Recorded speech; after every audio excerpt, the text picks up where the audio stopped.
After going through all the different things that kept building up in my life, like, my marriage, my separation, diagnosis, work, all the traumatic experiences with my children, I felt empty. I felt utterly in despair. Despair is the best word that I could ever use to describe how I felt day in and day out. Hopeless. I felt that I loved them so much and that love wasn't getting through. I went one day to Jennifer. I saw her outside and I went to her and I said, Jen, I need you to pray for my family. I need you to pray for my children. We're going through a crisis right now. And I briefly explained to her what was going on. And because to me, your prayers get heard based on hierarchy of you, a priest, a saint, intervention of the Virgin Mary and the saints, and then possibly the Pope, and then God. And so I figured if my prayers are not being listened, then I know Jennifer and Justin, their prayers are going to be listened to. So Jennifer said, yes, of course, we'll pray. And then she said, we have a prayer group that we're going to start next week if you want to come. And it's in the mornings, it's really early if you want to come. And since I wasn't working, I was like, yes, I'll go. And the first day I came, I didn't know what to expect, but I just knew I had to be there. And it was an amazing experience because even though there weren't a lot of people, I came towards the end of it and they all came around me to meet me. And Jennifer said, since we're almost done, let's just pray for you. And the first prayer she said to me was for me to get and my family to get the peace that passes understanding. And I just started to cry because I'm like, that's exactly what I need. That's exactly what I need.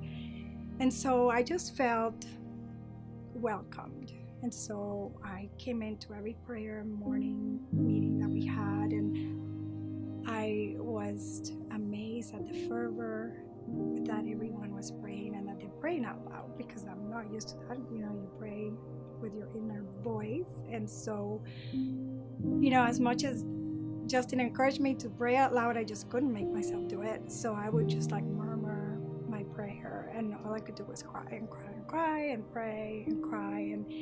And Justin and everyone there was so comforting to me. I didn't feel alone anymore. I just felt like I found a new family. I found someone that I can come to and be myself and let them know this awful thing that I'm going through, and I don't know if it's ever gonna end. And they reminded me through prayer that life is full of seasons. And so to me that was, there's hope, because it's a season and it will be better sometime, someday. And so finally I decided to, after many invitations, I accepted the invitation to go to church. And it must have been months, at least 3 months of me totally bawling every time I went to service. And I remember one thing that Justin said one day that it clicked with me. And he was talking about how Moses had leading God's people through the desert for 40 years. And it was 40 years that he was doing this. And just because 40 years had passed, it didn't mean that God wasn't at work and that changes weren't going on.